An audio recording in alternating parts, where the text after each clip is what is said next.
ہمارے دو دشمن ہیں جو ہمیں جادہ مستقیم سے ہٹانے کے لیے دن رات کوشاں ہیں، ایک نفس اور دوسرا شیطان۔ نفس اور شیطان دونوں دشمن ہمیں راہ حق سے ہٹانے کے لیے دن رات جد و جہد میں ہیں اور ہمارے خلاف مساعی جد و جہد اور محنت کر رہے ہیں۔ ان میں جو نفس ہے وہ بڑا دشمن ہے یا شیطان بڑا دشمن ہے؟ عمومی طور پہ تو یہ کہا جاتا ہے کہ شیطان نے ہمیں ورغلا دیا، لیکن شیطان جب خود ورغلایا گیا، شیطان جب شیطان بنا تو اس وقت کوئی دوسرا شیطان تو نہیں تھا جس نے شیطان کو ورغلایا، وہ نفس تھا جو شیطان کو بھی شیطان بنا۔ نفس نے اندر سے سر اٹھا کے کہا تھا نا، انا خیر منہ، میں بہتر ہوں، اور باقاعدہ دلیل کھڑی کر لی اس کے نفس نے، خلقتنی من نار وخلقتہ من طین، مجھے تو نے آگ سے پیدا کیا ہے، اسے تو نے مٹی سے پیدا کیا۔ مٹی افضل نہیں ہوتی، مفضول ہوتی ہے، اور آگ اٹھتی ہے اوپر کو جاتی ہے، یہ افضل ہے، لہٰذا افضل مفضول کو سجدہ کیسے کرے؟ میں سجدہ نہیں کروں گا۔ باقاعدہ اس کے نفس نے ایک دلیل تراشی۔ اللہ اگر چاہتا اس کی دلیل کے بخی اور دھیڑ کے رکھ دیتا، لیکن اللہ تعالیٰ نے اس کی دلیل کا جواب دینے کی بجائے کہا جا میرے دربار سے نکل جا۔ اس نے کہا مالک مجھے مہلت دے دے، کہا جا قیامت تک تجھے مہلت۔ اللہ اکبر۔ تو اب شیطان کو شیطان بنانے والا نفس ہے جس نے اندر سے کھڑے ہو کے کہا انا خیر منہ، میں بہتر ہوں۔ اس میں نے شیطان کا بیڑا غرق کر،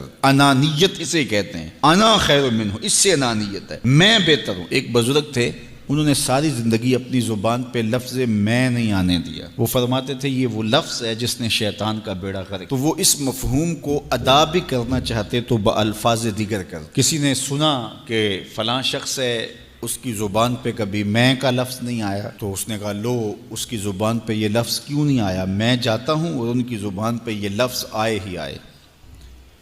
ہر شخص کی اپنی ترجیحات ہوتی ہے۔ ایک مہم پہ نکلا کہ ان کی زبان پہ لفظ میں لے کر آنا گیا۔ حضرت بیٹھے تھے، حضرت ایک مسئلہ پوچھنے آیا ہوں۔ بیٹا پوچھئے۔ کہا شیطان کو کس چیز نے برباد کیا تھا؟ حضرت اب تو بولیں گے نا کہ میں نے اس کا بیڑا غرق کیا تھا، تو کہوں گا جیسے بھی زبان پہ لفظ تو آ گیا، اور شیخ بھی بڑے سمجھدار تھے، سمجھ گئے اس کی نیت کے کھوٹ کو کہ یہ کیوں آیا ہے اور یہ مسئلہ کیوں پوچھ رہا۔ ہر مسئلہ تفہیم کے لیے نہیں پوچھا جاتا، اس کے مقاصد اور بھی ہوتے ہیں، اور اہل اللہ کو اللہ نے وہ بصیرت دی ہوتی ہے جو سائل کے انداز سے سمجھتے ہیں کہ اس کے مقاصد۔ تو کہا حضرت پوچھنے آیا ہوں کہ شیطان کو کس چیز نے برباد کیا؟ حضرت فرمانے لگے نماز کا ٹائم ہو گیا، ابھی جماعت کھڑی ہونے والی ہے، نماز کے بعد اس پہ بات کر۔ خیر نماز ہوئی، سلام پھرا تو حضرت خود فرمانے لگے کسی نے پوچھا تھا کہ شیطان کو کس چیز نے برباد کیا؟ جواب دینا چاہ رہا ہوں، کس نے پوچھا تھا؟ جھٹ کھڑا ہو گیا میں نے۔ کہا بس اسی نے اس کا بیڑا غرق کر دیا۔ تو انانیت میں جو ہے یہ شیطان کو شیطان بنانے والی، نفس جس نے اندر سے سر اٹھایا اور کہا انا خیر منہ، میں بہتر ہوں، تو یہ شیطان کو شیطان بنانے والا نفس ہے۔ تو نفس شیطان سے بھی بڑا دشمن۔ اب ہمارے ساتھ دو بڑے دشمن لگے ہوئے، ایک شیطان اور دوسرا نفس، اور دونوں ہمارے باطن کو اجاڑنے کے لیے، ہمارے من کو بے چراغ کرنے کے لیے، ہمارے اندر کی روشنیاں بجھانے کے لیے دن رات کوشاں۔ ایک تنہا ناتواں اکیلی جاں، دو دشمنوں کے نرغے میں، اور دونوں دشمن بڑے تگڑے اور بہت طاقتور، اور ہر وقت ہمارے اوپر حملہ آور۔ الشیطان جاسم علی قلب ابن آدم فاذا ذکر اللہ خنس وَإِذَا غَفَلَ وَسْوَسَ۔ حضرت نبی رحمت صلی اللہ علیہ وآلہ وسلم نے ارشاد فرمایا شیطان اولاد آدم کے دل پہ قبضہ جماتا ہے، اور جب بندہ غافل ہوتا ہے تو یہ وسوسے ڈالتا ہے، اور جب بندہ اللہ کا ذکر کرتا ہے تو یہ بھاگ جاتا ہے۔ تو شیطان وسوسہ اندازی کرتا ہے، باطن کو اجاڑتا ہے، من کو لوٹتا ہے۔ نفس اور شیطان دو بڑے دشمن تھے جو ہمیں جادہ مستقیم سے بہکانے کے لیے دن رات کوشاں تھے۔ اب اللہ کا کرم دیکھیے، اذا دخل رمضان سلسلت الشیاطین، جب ماہ سیام جلوہ فراز ہوتا ہے تو شیاطین جکڑ دیے جاتے ہیں۔ جو ہی ماہ سیام شروع ہوتا ہے، چاند طلوع ہوتا ہے تو شیاطین جکڑ دیے جاتے ہیں، پورا مہینہ وہ آزاد نہیں رہتے، جکڑ دیے جاتے۔ سلسلت الشیاطین، یہ جو مسجدوں کے دروازے کھل گئے، جہاں 1.5 صف ہوتی تھی وہاں 5 صف تراویحوں میں ہیں، تو یہ شیطان کے بند جانے کی وجہ سے۔ لیکن مہنگائی کا طوفان ہے، بد نگاہی ہے، بد تہذیبی ہے، جھوٹ ہے، دیگر امور بد بھی جاری ہیں، یہ نفس کے موجود ہونے کی۔ نیکی کا ماحول پیدا ہوا یہ شیطان کے بند جانے کی وجہ، لیکن ہماری برائیاں بدستور موجود ہیں یہ نفس کے موجود ہونے کی وجہ سے۔ اب ہمارے لیے آسانی یہ ہو گئی کہ دو دشمن تھے جن کا ہمارے سے مقابلہ تھا، ایک نفس اور دوسرا شیطان۔ ہمارے لیے یہ سہولت ہو گئی کہ ہمارا ایک دشمن باندھ دیا گیا، اب دشمن ایک ہے جس سے ہم نے ماہ سیام میں اور وہ دشمن کون کون سا ہے؟ نفس۔ اب نفس کا مقابلہ اتنا آسان بھی نہیں، یہ بہت ڈاڈا دشمن ہے، اندر کا دشمن ہے، گھر کا بھیدی ہے۔ باج فقیراں کسے نہیں ماریا، باہو ظالم چور اندر داہو۔ یہ بڑا سخت اور بڑا شدید قسم کا دشمن ہے۔ یہ اس کی چالیں بہت باریک، شیطان کی چالیں بھی بڑی باریک ہیں اور نفس کی چالیں اس سے بھی زیادہ باریک۔ اب کیسے مقابلہ کریں گے؟ شیطان بھی ہماری متاع عمل کو لوٹنا چاہتا ہے، حتیٰ کہ ہمارے ایمان کو برباد کرنے پر تلا ہوا ہے، اور نفس بھی چالیں چل رہا ہے، اور ہم اپنی زندگی لاؤبالی میں گزارتے چلے جا رہے ہیں۔ ہمیں پتہ ہی نہیں کہ ہم موت کے کتنا قریب ہو رہے ہیں، اور شیطان ہمارے اوپر، نفس ہمارے اوپر حملہ آور ہے، اور یہ چاہتے ہیں ٹھیک ہے یہ چلتا رہے، یہ رسمی زندگی گزارتا رہے، کوئی بات نہیں، اس کے اندر کو ہم لوٹ لیں، اور یہ دونوں دن رات لگے ہوئے۔ ماہ سیام آیا تو ہمارا ایک دشمن بند گیا، ہمیں تھوڑی سی سہولت مل گئی۔ اب ایک ہی دشمن باقی ہے جس سے مقابلہ کرنا باقی ہے، اور وہ ہے نفس۔ اب نفس سے مقابلہ کیسے ہوگا؟ تو کسی ایکسپرٹ سے پوچھیں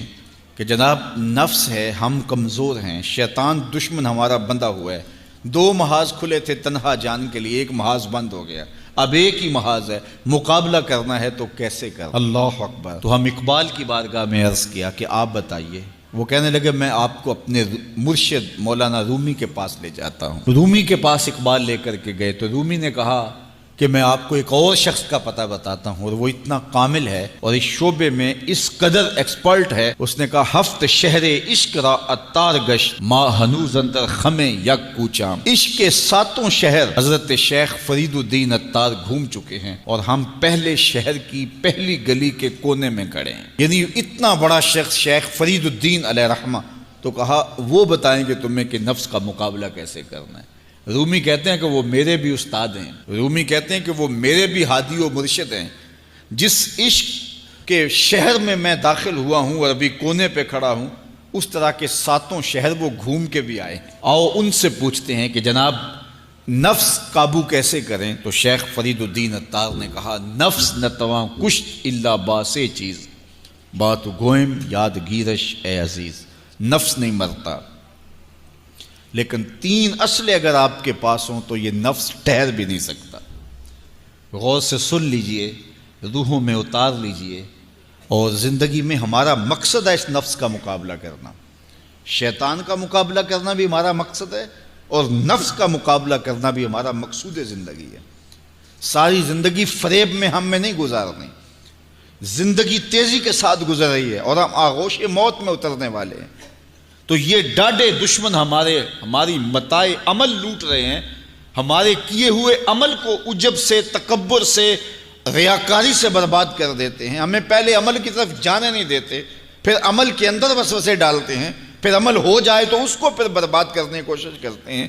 کتنے ڈاڈے دشمن ہیں جن کے نرغے میں ہم پھنسے ہوئے ہیں۔ تو پھر ہمیں کوئی بندہ مل گیا ہے جو بتا رہا ہے کہ جناب اس کا مقابلہ ایسے کریں گے، تو پھر آج کی سن لیں ہم اور غور کر لیں اور اپنے اندر اتریں۔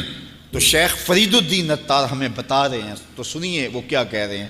نفس نتواں کشت الا باسے چیز، نفس نہیں مرتا، یہ بڑا ڈاڈا ہے، لیکن 3 اسلحے اگر آپ کے پاس ہوں تو یہ ٹھہر بھی نہیں سکتا۔ وہ 3 اسلحے کون سے ہیں؟ خنجر خاموشی و شمشیر جو، نیزائے تنہائی و ترک ہجو۔ ایک خاموشی کا خنجر، دوسرا بھوک کی تلوار، اور تیسرا تنہائی کا نیزہ۔ یہ 3 اسلحے تمہارے پاس ہوں تو پھر نفس ٹھہر بھی نہیں سکتا۔ خاموشی کے خنجر سے نفس پہ وار کیا جا سکتا ہے۔ میرے اور آپ کے آقا و مولا نے فرمایا من سامتا نجا، جس نے خاموشی اختیار کی وہ نجات پا گیا۔ ہماری زندگی کے جتنے بھی برے اعمال ہیں ان میں سے سب سے زیادہ برے اعمال ہماری زبان کرتی ہے۔ ہمارے ہاتھ بھی گناہ کرتے ہیں، کسی پہ ظلم کریں تو گناہ کرتے ہیں، ہمارے پاؤں بھی گناہ کرتے ہیں، برائی کے اڈے پہ چل کے جاتے ہیں، ہماری آنکھیں بھی گناہ کرتی ہیں، ہماری سوچیں بھی گناہ کرتی ہیں، ہم حرام کمائیں کھائیں تو پیٹ بھی ہمارا گناہ کرتا ہے، لیکن سب سے زیادہ گناہ ہماری زبان کرتی ہے۔ جھوٹ یہ بولتی ہے، غیبت یہ کرتی ہے، بہتان یہ لگاتی ہے، گالی گلوچ سب و شتم یہ کرتی ہے، گلے شکوے کا انداز، ناشکری کا لہجہ یہ اختیار کرتی ہے۔ اسی لیے میرے اور آپ کے آقا و مولا نے فرمایا جو تمہارے 2 جبڑوں کے درمیان ہے، یعنی تمہاری زبان، اور جو دو ٹانگوں کے درمیان ہے تمہاری پارسائی کی جگہ، ان دو چیزوں کی تم مجھے ضمانت دے دو، میں محمد تمہیں جنت کی ضمانت دے دیتا ہوں۔ تو اپنی زبان کی حفاظت کرنی ہے۔ دیکھیے یہ سننے کے لیے چیزیں نہیں ہیں محض، بلکہ ان پر ہم عمل کریں، اور آج سے ہی دیکھیے یہ موسم رحمت ہے، رحمت کی برکھا برس رہی ہے، اور یہ موسم نور ہمارے سیکھنے کے لیے ہے۔ تو ہم اپنے نفس کو کیسے قابو کریں گے؟ دو دشمن تھے، ایک بندھا ہوا ہے، چھوٹ کے کچھ نہیں کر سکے گا اگر نفس کو قابو میں کر لیا، اور اگر ہم نفس کنٹرول نہ کر سکے وہ تو جہنم کی آگ میں اور زنجیروں میں جکڑا ہوا پیچ و تاب کھا رہا ہے کہ یہ جو ٹوپیاں پہنے ہوئے مسجدوں میں جاتے ہو نا، میں عید کے دن نپٹ لوں گا تم سے، وہ تو اور نفس کے ساتھ مل کے ہمارا بیڑا غرق کرے گا اور ہمیں اور دور کر دے گا اور ہماری باطنی اساس اور بنیاد اور کمزور کر دے گا۔ اس لیے ضرورت ہے کہ ہم اپنے نفس کو ان دنوں کے اندر کمزور کریں۔ اس کا پہلا نسخہ کیا ہے؟ خاموشی کا خنجر۔ آپ جب خاموشی اختیار کریں گے، زبان کو صرف ضرورت کے لیے استعمال کریں گے، تو پھر نتیجہ کیا ہوگا کہ آپ کے گناہ بہت کم ہوں گے، جھوٹ کم ہوگا، غیبت نہیں ہوگی، بہتان تراشی نہیں ہوگی، دیگر اعمال جو زبان کے ذریعے سے صادر ہوتے ہیں اور ہم گناہوں میں اضافہ کرتے چلے جاتے ہیں، تو زبان کو اگر کنٹرول میں کر لیں گے۔ اللہ اکبر! حضور علیہ الصلوۃ والسلام نے زبان کے کنٹرول کرنے کی تلقین کی، اور یہ بغیر ہڈی کے گوشت ہے، اس کو سنبھال لیا جائے۔ 32 دانتوں میں جکڑ کے رکھی گئی زبان ہے، لیکن یہ پھر بھی قابو میں نہیں رہتی۔ اس کو کنٹرول میں کر لو، اس کو قابو میں کر لو۔ ایک روایت میں آتا ہے جب صبح ہوتی ہے تو سارے اعضائے بدنیاں زبان کے آگے ہاتھ جوڑتے ہیں کہ بی بی تو نہ کچھ کرنا، تیری وجہ سے ہم سزائیں کاٹیں گے اور اذیتیں پائیں گے۔ تو زبان کو قابو میں کرنا، اور اس کا علاج کیا ہے؟ خاموشی۔ من صمت نجا، جو خاموش ہوا وہ نجات پا گیا۔ خنجر خاموشی، خاموشی کا خنجر ہو تو نفس کے لیے بہت بڑا وار ہے۔ دوسری بات، شمشیر جو، بھوک کی تلوار۔ بھوک کے ذریعے نفس کشی ہوتی ہے۔ نفس کا مقابلہ بھوک سے ہم کر سکتے ہیں، چونکہ جب بھوک ہوگی تو اس وقت بہت ساری خواہشات جو ہیں وہ دم توڑ جائیں گے۔ اللہ کے محبوب علیہ السلام کا ایک فرمان سنیے، بالخصوص نوجوانوں کے نام۔ یا معشر الشباب من استطاع منکم الباء فلیتزوج فإنه اغض للبصر واحسن للفرج فمن لم یستطع فعلیہ بالصوم فإنه له وجاء۔ فرمایا اے جوانوں کے گروہ، تم میں سے جو نکاح کرنے کی طاقت رکھتا ہے وہ دیر نہ کرے، جلدی نکاح کر لے۔ کیوں کہ نکاح نگاہ اور پارسائی کی جگہ کا محافظ ہے، تمہاری نظر کو بھی محفوظ کرے گا اور تمہاری پارسائی، تمہاری عصمت کے جوہر کو بھی محفوظ کرے گا۔ تو اگر کسی کے پاس استطاعت ہے تو وہ نکاح کرنے میں دیر نہ کرے۔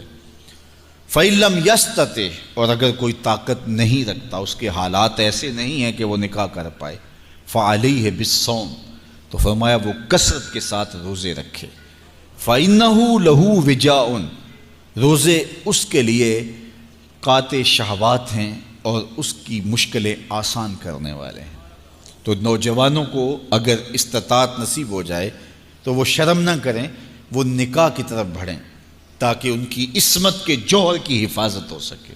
لیکن کسی وجہ سے نکاح میں تاخیر ہے تو پھر وہ کثرت کے ساتھ روزے رکھیں۔ روزوں کی کثرت گناہ سے، شہوات سے، برائی سے، گناہوں سے انسان کو بچاتی ہے۔ تو کثرت کے ساتھ روزے رکھے جائیں تو روزہ بھوک جو ہے وہ نفس کشی کا ایک مؤثر ترین علاج ہے، اور یہ میرے اور آپ کے آقا و مولا نے بیان فرمایا۔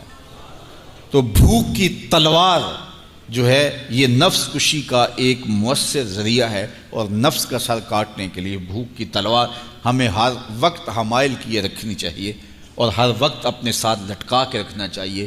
کثرت کے ساتھ ہمیں روزے رکھنے چاہیے۔ تیسری بات فرمایا نیزہ تنہائی، تنہائی کا نیزہ۔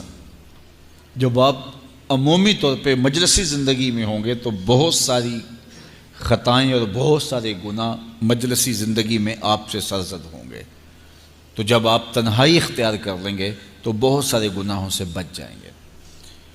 حضرت شاہ نقشبند بخاری علیہ رحمہ فرماتے ہیں کہ فقیر کے لیے سب سے بہتر جگہ اللہ کا گھر مسجد ہے، یا پھر کامل شیخ کی صحبت ہے، یا پھر تنہائی ہے۔ چوتھی جگہ سوائے ہلاکت کی اور کچھ نہیں ہے۔ العافیۃ فی العزلہ، عزلت میں، تنہائی میں عافیت رکھی گئی ہے۔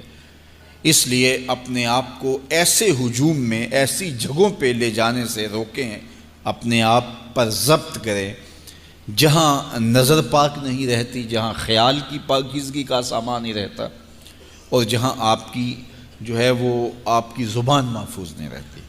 دوستوں کے ساتھ بیٹھیے، آپ عزیزوں رشتہ داروں کے پاس جائیے، ضرور ملاقات کیجیے، لیکن اس کا ایک اعتدال ہونا چاہیے۔ اگر آپ سمجھتے ہیں کہ کسی جگہ جاتے ہوئے، کسی جگہ پہنچ کر آپ کی نظر میں پاکیزگی نہیں رہے گی، خیالات میں گندگیاں گردش کرنے لگ جائیں گی، سوچوں میں آوارگی آنے لگ جائے گی، تو وہ شادی کی تقریب ہو یا کوئی اور تقریب ہو، وہاں جانے سے اپنے آپ کو روک لیں، کیونکہ وہاں جا کے آپ اپنا کوئی فائدہ نہیں کر رہے، اپنا نقصان کرنے جا رہے ہیں۔ تو جہاں آپ کو یقین ہو کہ آپ وہاں اپنے آپ کو بچا نہیں پائیں گے، اپنی حفاظت نہیں کر پائیں گے، تو وہاں سے تنہائی بہتر ہے، وہاں سے عزلت بہتر ہے۔ تو یہ تین چیزیں ہم اگر کر لیں تو یہ نفس کشی کا ایک مؤثر ذریعہ ہے۔ اب ماہ صیام کے اندر اللہ تعالیٰ یہ تینوں چیزیں ہمیں نصیب کرتا ہے۔ ہم زیادہ بولتے نہیں ہیں، روزے سے ہوتے ہیں، بلکہ فرمایا اگر تم سے کوئی شخص بحث سے کوئی الجھے، کوئی لڑائی کرنا چاہے، بدتمیزی کرے، تو اس سے کہو انی صائم، میں روزہ رکھا ہوا ہے۔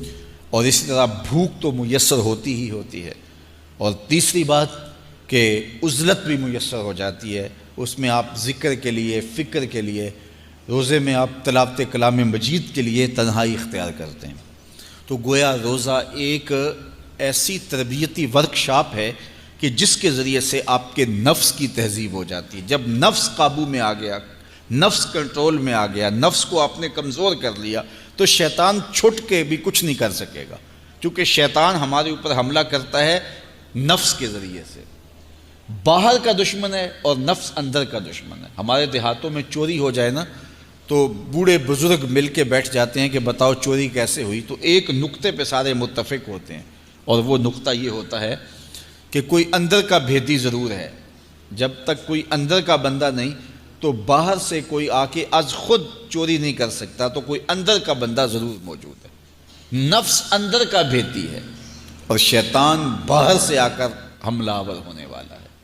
اس لیے شیطان کو اندر آنے کا موقع نفس دیتا ہے۔ نفس کو ہی کمزور کر لیجئے، وہ آپ کا ساتھی بن جائے، نفس امارہ، نفس مطمئنہ بن جائے، اور وہ نفس جو برائی کا حکم دیتا ہے وہ نفس امارہ کہلاتا ہے، اور جب وہ کثرت ذکر سے، عبادت سے نفس مطمئنہ بن جاتا ہے تو پھر وہ شیطان کے لیے رکاوٹ کا ذریعہ بن جاتا ہے، اور آپ کی زندگی محفوظ ہو جاتی ہے۔ اور یہ ہمارا کام ہے، یہ ہمارے کرنے کا وظیفہ ہے۔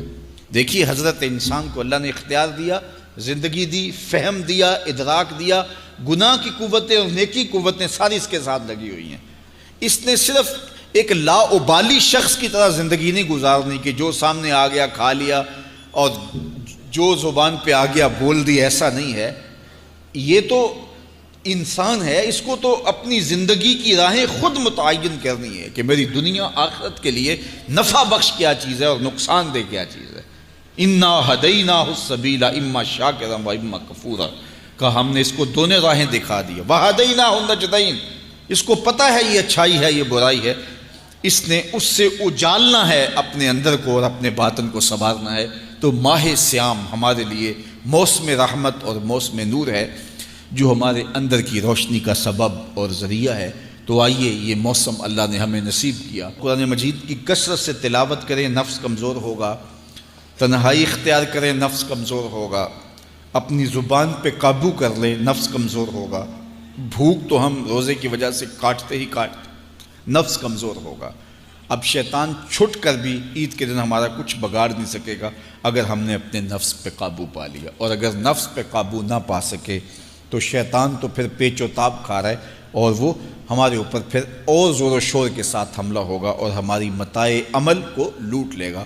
تو پھر کیا فائدہ ہوا کہ سارے مہینے کی محنت کی، عید کے دن، عید سے 4-5 دن بعد ہم نے لٹا دی، تو فائدہ کیا ہوا؟ اللہ نے اس عورت کی مثال بیان کی ہے قرآن میں جس کا توازن ذہنی ٹھیک نہیں تھا، اور وہ سارا دن سوت کاٹتی رہتی تھی اور شام کو اپنے ہاتھوں سے توڑ دیتی تھی۔ تو کہا کہیں ایسا نہ کرنا کہ تم بھی اس عورت کی طرح ہو جاؤ کہ اپنے ہاتھ سے کاٹا ہوا سوت اپنے ہاتھوں سے ہی توڑ دو۔ پورا مہینہ بھوک کاٹی، پیاس کاٹی، تکلیفیں گوارا کیں، اور شام کو جو ہے وہ اپنے ہاتھ سے ہی وہ سوت کاٹنے والی خاتون سوت توڑ دیتی ہے۔ تو کہیں ہم بھی ایسے نہ ہو جائیں کہ مہینے کی محنت ہر سال عید یا عید کے چند دن بعد برباد کر لیں، پھر اگلے سال مہینے کی محنت کریں، پھر عید کو برباد کر دیں، تو کیا فائدہ ہوا؟ تو ہم نے جو نعمت سمیٹی ہے، جو چیز دی ہے، جو چیز حاصل کیا، اس کو جذب کر لیں روح کے اندر، اس کو اپنے من کے اندر اتار لیں۔ اہل ایمان کو ایک دعا تلقین کی گئی ہے، وہ کیا دعا کرتے ہیں؟ ربنا لا تزغ قلوبنا بعد اذ ہدیتنا، اے اللہ ہدایت کے بعد ہمارے دل کو پھر دوبارہ ٹیڑھا نہ کر دینا۔ اگر ہدایت دی ہے تو وہ نصیب ہی رہے، وہ من میں جذب ہو جائے، وہ روح میں اتر جائے۔ تو میں اور آپ اپنی زندگی کو اللہ اور اس کے رسول کے نام پہ لگایا ہے، تو پھر اپنی ساری زندگی کو اللہ اور اس کے رسول کے نام پہ لگا دیں۔